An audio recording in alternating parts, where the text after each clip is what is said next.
गुरु प्यारी, साध संगत जी, आप सभी को प्यार भरी राधा स्वामी जी, संगत जी, बाबा जी सुनाएंगे एक साखी जो कि एक जाटनी और राजा के बेटे की है। तो संगत जी, साखी को ध्यानपूर्वक सुनिएगा। बाबा जी फरमाते हैं, एक जाटनी अपने खेत में गोबर बांट रही थी, गोबर के उपले बना रही थी और साथ साथ मुंह से तिल चबा रही थी। तभी वहां से राजा का बिगड़ा हुआ नौजवान लड़का गुजरा। जब उसकी नजर उपले बनाती हुई उस नौजवान सुंदरी पर पड़ी तो उसने सोचा क्यों ना इसके साथ थोड़ी ठिठौली की जाए। इस सोच के साथ वह अपने घोड़े को उसके थोड़ा करीब लेकर गया और उस जाटनी से बोला, तिल थापनी गोबर चाबनी, ई गाम को के नाव अर्थात तिल बनाने वाली और गोबर चबाने वाली, इस गांव का नाम क्या है? जाट की लड़की भी बड़ी तेजतर थी। उसने भी कुंवर को उसी ढंग से उत्तर दिया, सैल चढ़िया, घोड़ा फर्क कावड़िया, ताव गांव को नाव ई टेली, अर्थात राजकुमार पर चढ़े हुए घोड़े, इस गांव का नाम टेली है। चाटनी की हाजिर जवाबी और उसके नहले पर दहले वाले जवाब को सुन राजकुमार के तन बदन में आग लग गई। वह ठहरा राजा का लड़का और वह मामूली से जमींदार की लड़की गुस्से से लाल पीला होता हुआ राजकुंवर जाटनी से बोला, तेरी यह मजाल तू राजा के लड़के को उल्टा जवाब दे। मैं तेरे साथ ऐसी कहानी करूंगा कि तू सदा याद रखेगी कि तेरा पाला किससे पड़ा था। मैं तुझसे विवाह करूंगा और चौथे फेरे में ही तुझे छोड़ दूंगा। ना तो तू ब्याही रहेगी और ना कुंवारी। इतनी बात कह कुंवर वहां से जाने लगा। अब जाटनी उसे ऐसे कैसे जाने देती। उसने कहा, रुक राजा की घमंडी औलाद, अब मेरी भी बात सुनता जा। तू बड़ा राजकुमार बना फिरता है ना। अगर तेरे ही सगे बेटे से तेरा काला मुंह करवाकर, तुझे 7 जूते मरवाकर तेरे इस घमंड को चूर चूर ना किया तो मैं भी असल जाट की औलाद नहीं। छाटने की बात सुन कुंवर चुपचाप बिना कुछ बोले वहां से चला गया। राजमहल लौटकर उसने खाना पीना छोड़ दिया और अनशन करने लगा। इकलौते बेटे के अचानक बदले इस व्यवहार से राजा और रानी बहुत परेशान हुए। उन्हें समझ नहीं आ रहा था कि क्यों कुंवर ने अचानक खाना पीना छोड़ दिया। जब भी वे उससे इन सब की वजह जानना चाहते तो वह हर बार बात को टाल देता। राजा इसी सोच में परेशान बैठा था। तब रानी ने उसे कहा, महाराज, नया खून है, अभी अभी जवानी में पैर रखा है, क्या पता कुछ ऐसा हो गया हो जिसे वह अपने माँ बाप के साथ नहीं बतलाना चाहता हो। राजा बोला, तो फिर क्या करें अब? रानी बोली, महाराज, आप उसके जिगरी दोस्त को बुलवा लो और उसे कुंवर के पास भेजो। उसके आगे कुंवर जरूर अपने मन की बात कहेगा। राजा को रानी की बात उचित लगी। अगले दिन जैसा रानी ने कहा, राजा ने वैसा ही किया और कुंवर के खास दोस्त को बुलवा उसे अपने बेटे की हालत से अवगत करवाते हुए उसके पास भेजा। कुंवर के जिगरी ने जब उसके पास जाकर उसकी इस व्यथा का कारण पूछा तो अंदर ही अंदर घुल रहे कुंवर ने उसके आगे सब उगल दिया। जाट की लड़की के साथ हुई पूरी घटना राजकुंवर अपने जिगरी दोस्त के सामने कह सुनाता है और कहता है, उस मामूली सी जमींदार की लड़की को मैं चुनौती तो दे आया कि मैं उसे बीच विवाह चौथे फेरे में छोड़ दूंगा, पर मेरी अब यह चुनौती पूरी कैसे होगी? अपने राजकुमार मित्र की बात सुन। उसका जिगरी हंसता हुआ बोला, अरे मेरे यार, इतनी छोटी सी बात के लिए तुम खाना छोड़कर अनशन पर बैठे हो। तुम चिंता मत करो, मैं तुम्हारे पिता यानी महाराज राज से अभी बात करता हूँ। कुंवर थोड़ा चिंतित होता हुआ बोला, पर मेरे पिता हमारे इस कुकृत में शामिल क्यों होंगे? भला? कुंवर का जिगरी बोला, तू उस सब की चिंता मत कर यार। इतना कहकर वह राजा महाराज के पास जाता है और उन्हें आधी अधूरी बात बताते हुए कहता है कि महाराज, आपके सुपुत्र का हृदय राज्य की एक जाट जमींदार की लड़की पर आसक्त हो गया है। बस उसी के चक्कर में वह अनशन पर है। अपने बेटे के दोस्त की बात सुन। राजा बोला, अरे बस इतनी सी बात, मैं अभी उस जमींदार के घर राजकुमार का रिश्ता पहुंचा देता हूं। इस प्रकार राजकुमार का जिगरी दोस्त उसके पिता को आधी अधूरी बात बताकर मना लेता है। राजा अगले दिन ही अपने एक पुरोहित के हाथों जाट के घर अपने लड़के का रिश्ता भेज देता है। पुरोहित तुरंत आदेशानुसार जाट के घर राजा के लड़के का विवाह प्रस्ताव लेकर पहुंच जाता है। राजा के लड़के का रिश्ता आया देख एक बार के लिए जाट सकपका गया। कहाँ वह राजा का लड़का और कहाँ हम साधारण से जमींदार। वह गहरी सोच में पड़ जाता है। उसका दिल इस रिश्ते के लिए गवाही नहीं दे रहा था, पर भला राजा के आदेश को टालने की उसके अंदर क्षमता कहाँ। अंततः वह विवाह के लिए अपनी सहमति जता देता है। जाट की लड़की यानी जाटनी को जब पता चला तो वह बिना अपने पिता को कुछ बताए मन ही मन सतर्क हो जाती है। उसे पता था राजा का लड़का कुछ गड़बड़ जरूर करेगा। निश्चित तिथि पर कुंवर बारात लेकर जाट के घर पहुंच गया। पंडित ने मंत्र आदि पढ़ते हुए लड़की को बुलाया और विधि विधान के साथ उन दोनों का विवाह कार्यक्रम प्रारंभ कर दिया। संगत जी रस्म अनुसार जब उन दोनों के फेरे हुए तो 3 फेरे पूरे होने तक तो कुंवर ने कोई हरकत नहीं की, पर जो ही चौथा फेरा शुरू हुआ वह धड़ मारकर एकदम गिर पड़ा। अब उसके मित्र आदि तो पहले से ही सारी योजना से भली भांति परिचित थे। उन्होंने आनन फानन में हो हल्ला मचाते हुए राजकुमार को उठाया और बोले, कुंवर को मिर्गी का दौरा आया है, ठीक होने पर इसे वापस ले आएंगे। इतना कहते हुए उन्होंने कुंवर को पालकी में लिटा दिया और शादी के बीच ही उसे ले गए। इधर जाटनी भी पहले से ही सतर्क थी। उसे ले गए दौरा मचाते हुए। कुंवर के मंसूबों का अच्छे से पता था। चौथे फेरे के दौरान जब कुंवर बहाना करते हुए नीचे गिरा और यह सारा झमेला हुआ, उसी दौरान उसने चुपके से कुंवर की कटार निकाल ली थी। उनके जाने के बाद जाट की बेटी ने राजकुमार की कटार से बाकी बचे हुए फेरे ले लिए। इस प्रकार विवाह संपन्न हो गया। अब बदले की बारी उसकी थी। जाट की लड़की को धोखे से विवाह के बीच में छोड़ राजकुमार राजमहल लौट आता है। वक्त बीता पर कुंवर अब उसे लाने के लिए क्यों जाने वाला था भला? उसे तो बस अपनी कही हुई पूरी करनी थी। जाट की भी इतनी हिम्मत नहीं पड़ी कि वह राजा के सामने जाकर अपनी बेटी के साथ हुए इस अन्याय की गुहार लगाए। जाट की बेटी दिन प्रतिदिन गहरी चिंता में सूखने लगी। अंदर ही अंदर उसे यह बात कचोटती रहती कि राजा का लड़का तो उसे बीच विवाह छोड़कर अपनी कही बात पूरी कर गया। अब वह अपनी बात को कैसे पूरा करेगी? आखिरकार जाटनी ने भी एक योजना बनाई।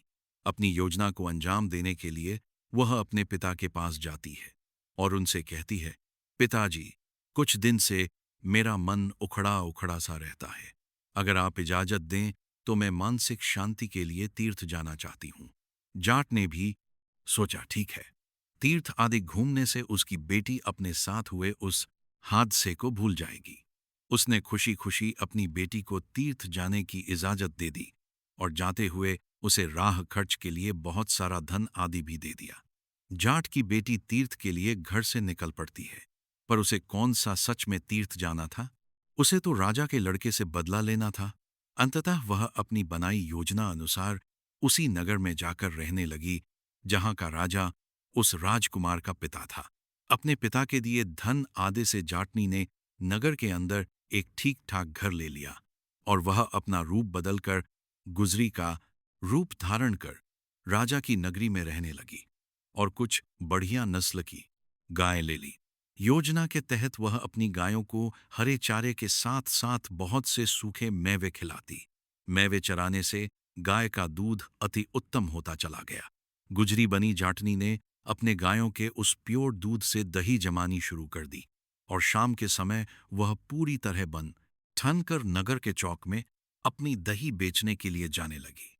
जो कोई भी उस गुजरी से दही खरीदने आता और जब दही के दाम पूछता तो गुजरी दही का भाव फय्येक 100 बताती। उस समय फय्येक 100 बहुत अधिक होते थे। एक दिन राजकुमार का दोस्त जब चौराहे से गुजरा तो उसने भी गुजरी बनी जाटनी से दही का भाव पूछा।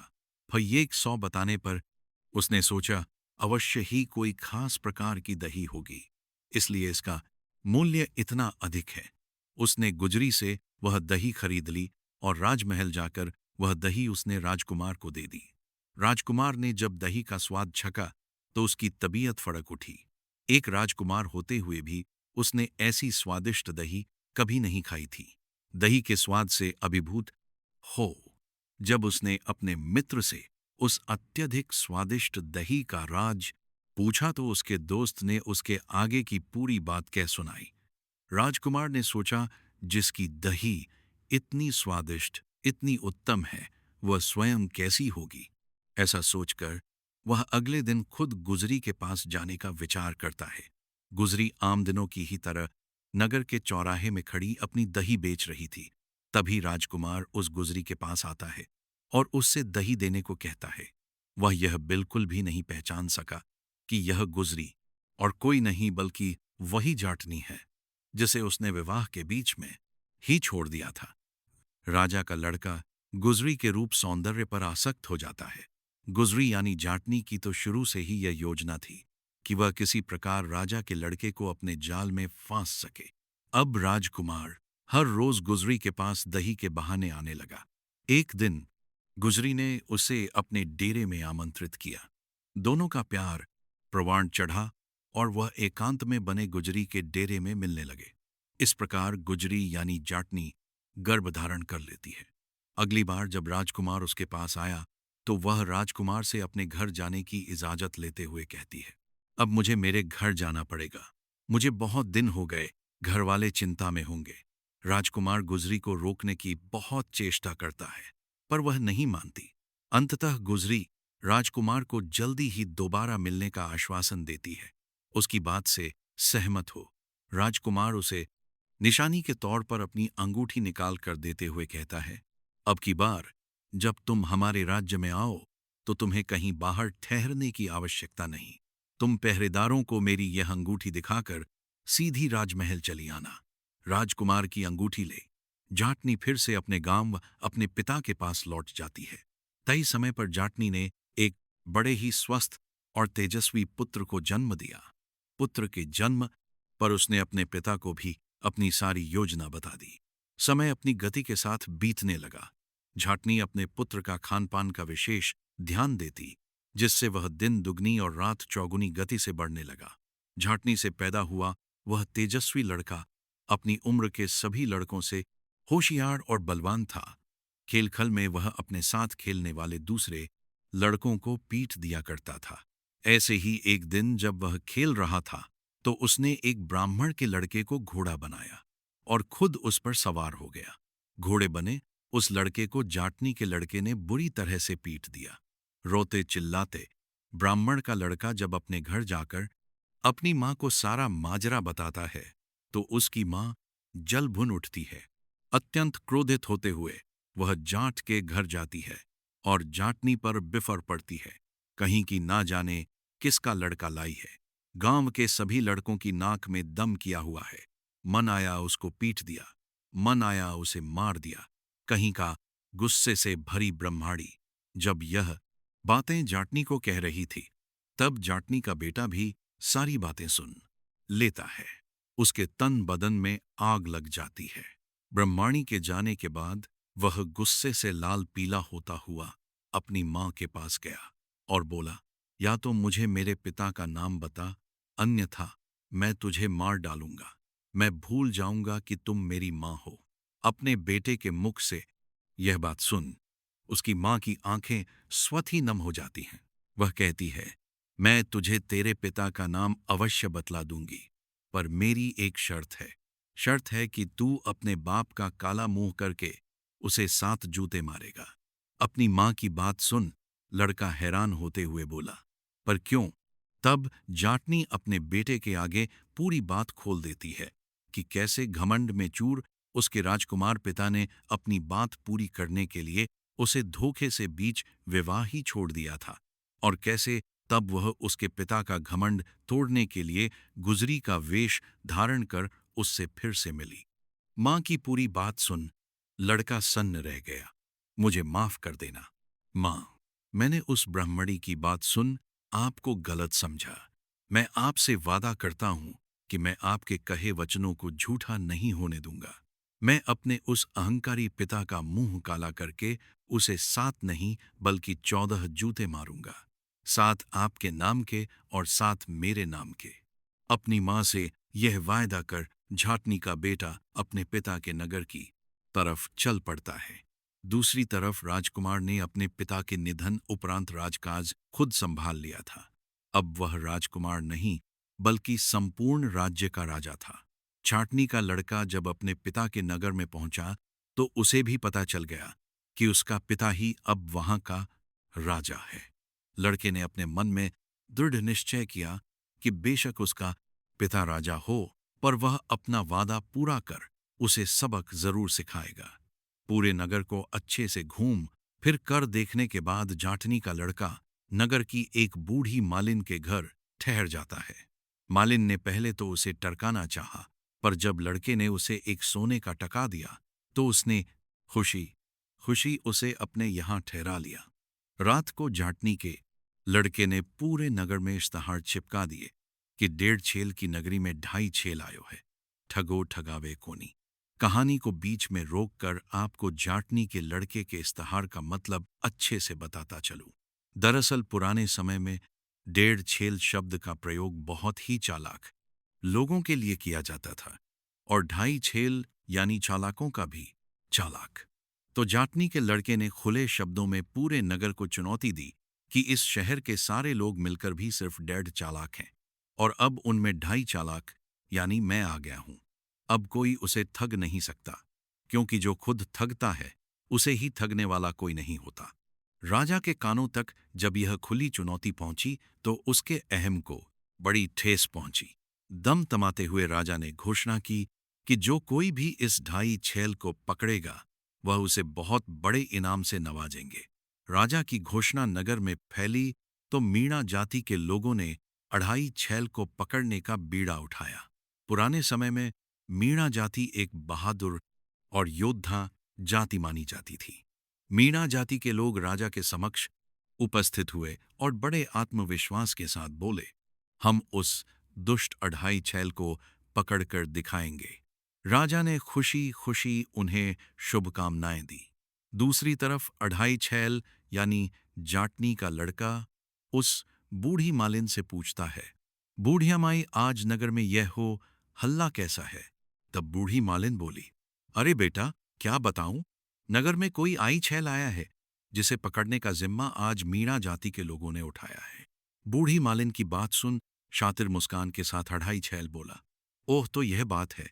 जैसे ही रात्रि हुई मीणा लोग चौकसी के साथ नगर में निकल पड़ते हैं। दूसरी तरफ 2.5 छेल एक ज्योतिषी का रूप धारण कर मीनों के घर पहुंच जाता है और उनकी स्त्रियों को इकट्ठा कर उनसे कहता है, आज रात तुम्हारे घर डाकू आने वाले हैं जिनके बदन पर सिर्फ कच्छा होगा और वे गंजे होंगे, इसलिए तुम पहले ही ईंट और पत्थर इकट्ठे कर तैयार रहना। जब वे खुद को घर मालिकर डाकू पहुंचाता है, बताते हुए अंदर घुसना चाहे तो उन पर ईंट पत्थर बरसा देना। इस तरह ज्योतिषी रूपी 2.5 छेल मीणाओं की स्त्रियों को बहला फुसलाकर वहां से चला जाता है। फिर वह एक नाई यानी बाल काटने वाले का रूप धारण कर एक तालाब के किनारे बैठ जाता है। घूमते घूमते जब मीणा लोग तालाब की तरफ आए तो उन्होंने उससे पूछा, कौन है रे तू, और इस समय यहाँ क्या कर रहा है?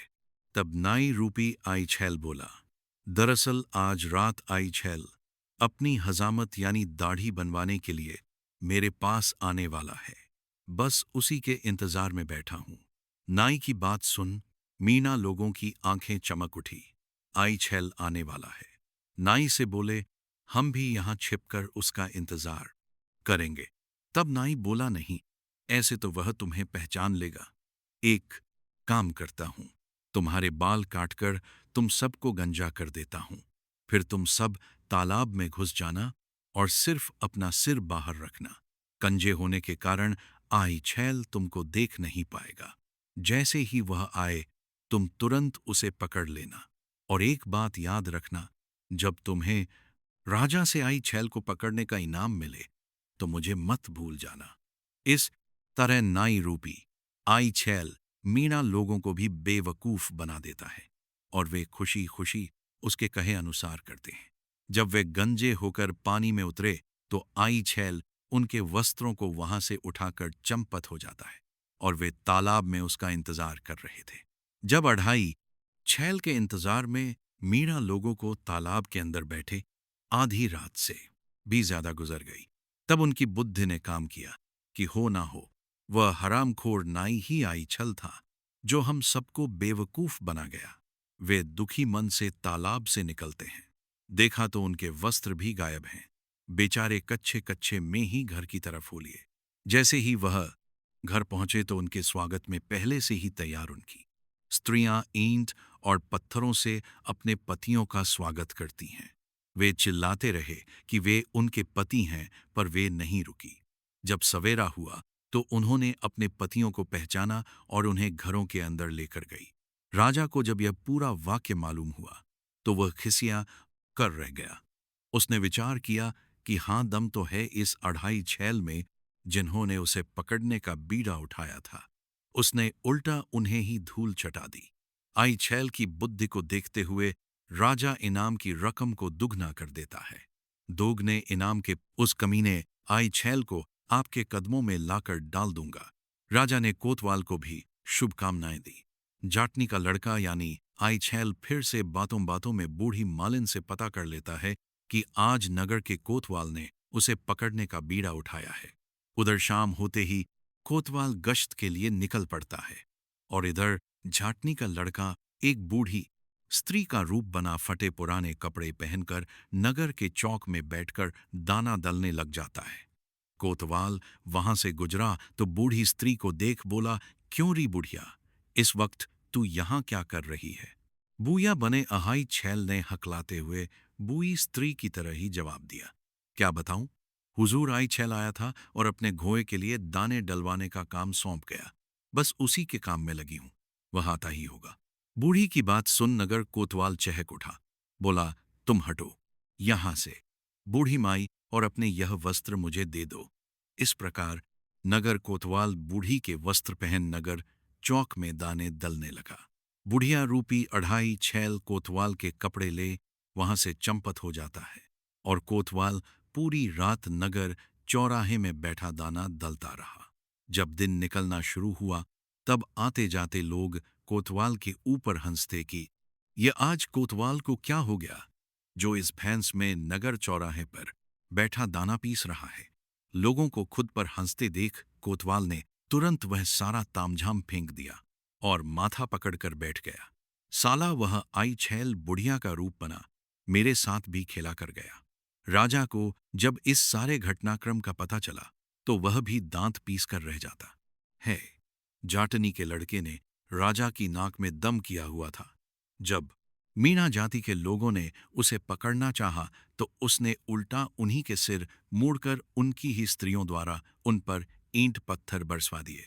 जब नगर के कोतवाल ने उसे पकड़ना चाहा तो उसने कोतवाल को भी सबक सिखाते हुए उससे बीच चौराहे में दाना डलवाया, जिससे वह लोगों के बीच मजाक का पात्र बनकर रह गया।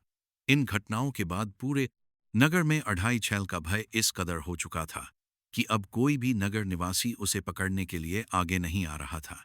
लोगों को यह बात जज गई थी कि अगर अढ़ाई छैल को पकड़ने गए तो उल्टा हमें ही लेने के देने पड़ जाएंगे। राजा भी उससे अत्यंत परेशान था। अंततः राजा ने उसे पकड़ने वाले को आधा राज्य देने की घोषणा की। आधे राज्य के लालच में इस बार फौजदार हिम्मत करके आगे आया। बड़े ही विश्वास के साथ उसने राजा से कहा, होगा महाराज, वह अढ़ाई छैल पर अब तक उसका पाला मुझसे नहीं पड़ा है। कल सुबह वह आपके कदमों में होगा। राजा ने बुझे हुए मन से फौजदार को भी शुभकामनाएं दी। इधर जाटनी के लड़के यानी आई छैल ने बातों बातों में फिर से बूढ़ी मालिन के आगे वही बात छेड़ दी, क्यों री बूढ़ी माई, अब की बार किसने अढ़ाई छैल को पकड़ने का बीड़ा उठाया है? तब बूढ़ी मालिन दबी हुई आवाज में कहती है, बेटा, अब की बार फौजदार ने उस अढ़ाई छैल को पकड़ने की ठानी है। क्यों री माई, कौन कौन है इस फौजदार के परिवार में?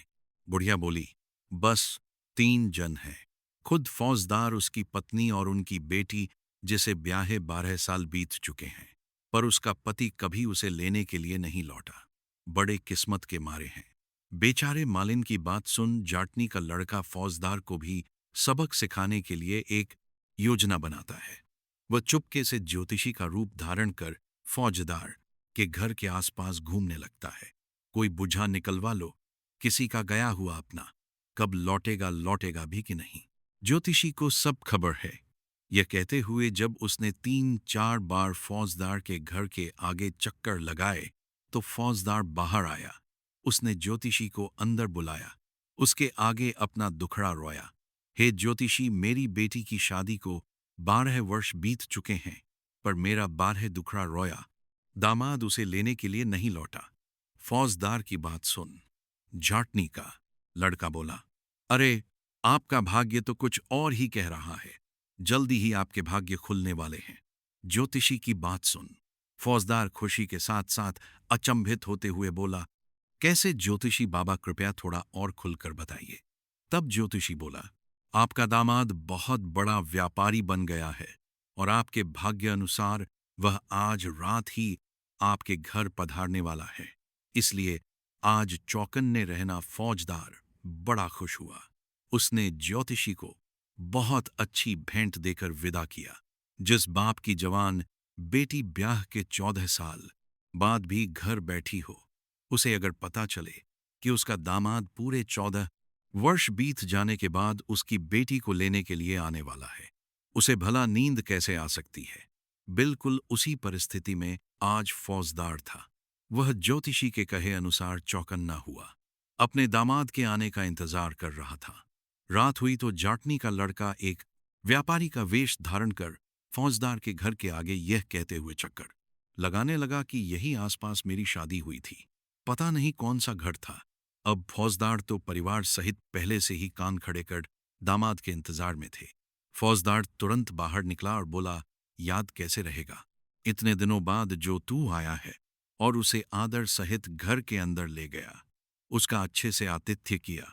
उसके लिए घर के ऊपर बने चौबारे में बढ़िया बिस्तर लगवा दिया। दामाद की अच्छे से खातिरदारी करने के बाद फौजदार खुद आई छैल की तलाश में निकल गया। जब आधी रात हुई तब जाटनी के लड़के ने पास सोती हुई फौजदार की लड़की को उठाया और चाकू दिखाकर धमकाते हुए बोला, जरा भी शोर किया तो जान से मार दूंगा, और उसके सारे गहने आधी उतरवा लिए। जाते हुए जाटनी के लड़के ने फौजदार की लड़की को खाट से बांधकर उसके मुंह में कपड़ा ठूंस दिया और बोला, कह देना अपने बाप को कि तू कहाँ अढ़ाई छैल को बाहर ढूंढता फिर रहा है। वह तो तेरा जमाई बन तेरे घर आया था। इतना कहकर घर में रखा अन्य धन आदि लेकर जाटनी का लड़का रफू चक्कर हो गया। सुबह हुई और सारा भेद खुला तो फौजदार ने भी अपना सिर पीट लिया। जब राजा तक यह खबर पहुंची तो उसके सब्र का बांध भी टूट गया। साले सबके सब निकम्मे हैं, कोई किसी काम का नहीं। अंततः राजा खुद 2.5 छैल को पकड़ने का बीड़ा उठाया। उधर झाटनी ने के लड़के ने बूढ़ी मालिन को लूटा हुआ बहुत सारा धन दिया और बोला, क्यों री माई, आज किसने बीड़ा उठाया है? आई छैल को पकड़ने का। मालिन बोली, अरे बेटा, क्या बताऊं, उस अघाई छैल ने तो पूरे नगर की नींद उघा रखी है। अब खुद राजा महाराज ने ही उसे पकने का बीहा उठाया है। मालिन की बात सुन शातिर हंसी। हंसता हुआ अघाई छैल बोला, ओह, तो आज राजा साहब खुद निकलेंगे अघाई छैल को पकने के लिए। संगत जी, इसी दिन का तो उसे शुरू से इंतजार था। रात हुई तो राजा ने नगर के चारों दरवाजे बंद करवा दिए और आखिरी दरवाजे पर अपराधियों को ठोकने वाला काट रखकर खुद वहां पर पहरा देने लग जाता है। उधर जाटनी के लड़के ने एक अत्यंत सुंदर लड़की का वेश धारण कर लिया और हाथों में पूजा की थाली लेकर निकल पड़ा नगर में। जब सुंदर युवती बना जाटनी का लड़का राजा के नजदीक से गुजरा तो उसे देख राजा को भी बड़ा अचंभा हुआ। सोचा, नव युवती इतनी रात को हाथ में पूजा की थाल लिए भला कहाँ जा रही है। राजा उसे आवाज देकर रोक लेता है और कहता है, कौन हो तुम और इतनी रात को कहाँ जा रही हो? युवती ने आत्मविश्वास के साथ निर्भीकता से उत्तर दिया, मैं फौजदार की बेटी हूं। राजा बोला, इतनी रात को कहाँ जा रही हो बेटी? इस पर युवती ने कुछ लज्जा कर कहा, महाराज, आपको तो यह पता ही है कि कल रात वह दुष्ट आई छेल हमारे घर आया था। लूटपाट के साथ साथ उसने मेरा धर्म भ्रष्ट भी कर दिया। अंततः पास ही के भैरव मंदिर में फिर से पवित्र बनने के लिए जा रही हूं। भैरव जी की कृपा से मेरा कलंक दूर हो जाएगा। इतना कह युवती रूपी जाटनी का लड़का वहां से चला गया। थोड़ी देर बाद जब वह वापस आया तो फिर से राजा के पास रुक गया और काठ की तरफ इशारा करते हुए उसने राजा से पूछा कि महाराज, यह क्या चीज है? राजा बोला, बेटी, यह काठ है। इसमें अपराधियों को पकड़कर कस दिया जाता है। आज उस दुष्ट अढ़ाई छेल को पकड़कर इसी के अंदर डालूंगा। राजा की बात सुन बड़े ही भोलेपन के साथ युवती बोली, महाराज, यह भला कैसा यंत्र है? इससे पहले तो ऐसा कुछ मैंने कभी नहीं देखा। मैं भी तो देखूं कि इसमें अपराधी कैसे ठोका जाता है। युवती के इतना कहने पर राजा ने अपना एक पैर काठ में रखा और बोला कि देख, इस तरह एक पैर इस छेद में डाल दिया जाता है और दूसरा पैर 3 छेद छोड़कर चौथे छेद में और फिर इस काठ को बंद करके ताला लगा दिया जाता है। युवती बोली, महाराज, मैं देखना चाहती हूं। कृपया आप एक बार मुझे भी इसमें बंद करके दिखाइए ना। युवती का भोलापन देख राजा बोला, बेटी, मैं तुझे इस काठ में कैसे बंद कर सकता हूं? भला तुम्हारे यह कोमल कोमल हाथ पैर छिल जाएंगे। अगर तुम्हें इसे देखने की इतनी ही अभिलाषा है तो लो, मैं स्वयं इसके अंदर जाकर तुम्हें दिखलाता हूं। इतना कहकर राजा ने अपने दोनों पांव और हाथ उस काठ के अंदर डाल दिए। युवती बना जाटनी का लड़का तो कब से इसी फिराक में था। उसने तुरंत उस काठ को बंद कर ताला जड़ दिया। राजा बोला, यह क्या कर रही हो बेटी? अब मुझे निकालो, इसके बाहर खोल दो इस ताले को। तब जाटनी का लड़का बोला, मैं तेरी कोई बेटी बेटी नहीं हूं, मैं तो तेरा फूफा अढ़ाई छैल हूं। यह सुन राजा की आंखें फटी की फटी रह जाती हैं। जाटनी के लड़के ने अपनी जेब से कालिख निकालकर राजा के मुंह पर मल दी और 7 जूते मारते हुए बोला, ये मेरी मां के नाम के। और एक बार फिर से एक के बाद एक करके 7 जूते दोबारा राजा को जड़ दिए और बोला, ये मेरे नाम के।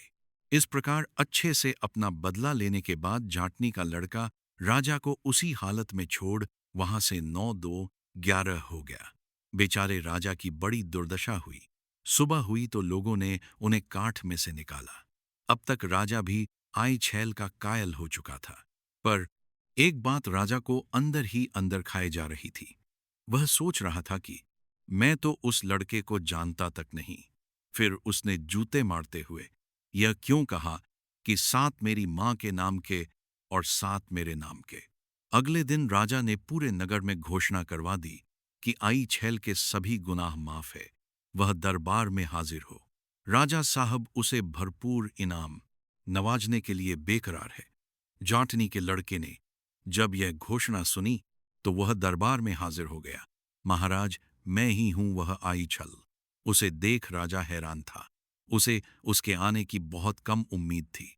कुछ देर तक राजा खुले मुंह से विचारों की उधेड़बन में खोया, हैरानी से उसे देखता रहा। फिर जब राजा ने उससे जूते मारने का कारण पूछा तो उसने शुरू से लेकर अब तक का सारा वृतांत राजा के सामने कह सुनाया। तब राजा बोला, उसे तो मैंने बीच विवाह ही छोड़ दिया था, फिर वह मेरी पत्नी और तुम मेरे बेटे कैसे हुए? जाटनी का लड़का बोला, महाराज, जब आपने फेरों के बीच बेहोश होने का नाटक किया था, उसी क्षण पहले से ही चौकन्नी मेरी मां ने आपकी कटार निकाल ली थी। आपके जाने के बाद बस आपकी उस कटार के साथ ही उन्होंने बाकी बचे हुए फेरों को पूरा कर विवाह संपूर्ण किया। और रही मेरे पैदा होने की बात, तो मेरे जन्म की कहानी आपकी यह अंगूठी बयां करेगी। राजा ने तुरंत अपनी उस अंगूठी को पहचान लिया जिसे उसने गुजरी को दिया था।